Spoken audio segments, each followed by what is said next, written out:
سالهای اخیر و به ویژه با آغاز حمله پرمقیاس روسیه به اوکراین در ماه فوریه سال 2022 ایران یکی از تامین کنندگان اساسی سلاح و مهمات برای روسیه بود، ولی به قول کارشناسان فعلا جمهوری اسلامی در این ساحه نقش بزرگی ندارد.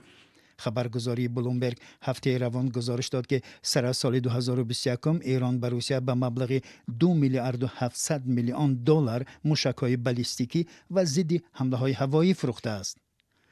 اما مسکو هیچگاه در این باره خبر نداده و ایران هم صادرات اسلحه به روسیه را رد می‌کند.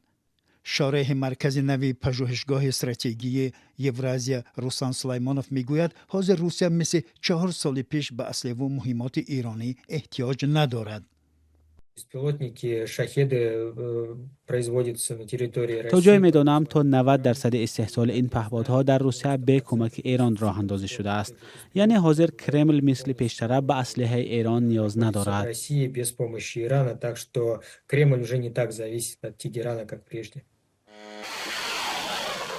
ایران در تامین تکنولوژی و آموزش کادرها هنگام بنیاد کارخانه تولید هواپیماهای بی‌سرنشین در شهر یلابوگای جمهوری تاتارستان روسیه یاری رسانده است.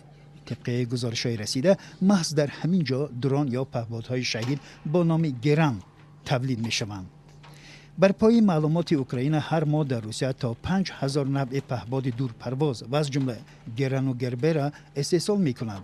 جای یادآوری است که گربه پهپاد بی‌خطر بوده برای غفلتگیری نظام ضد هوایی استفاده می‌شود. کارشناسان اوکراینی تخمین می‌کنند که فعلا نصف سلاح و مهماتی که روسیه در جنگ اوکراین استفاده می‌برد در جمهوری خلقی دموکراتیک کره استحصال شده. این کشور بزرگترین تامین کننده تجهیزات جنگی ارتش روسیه است.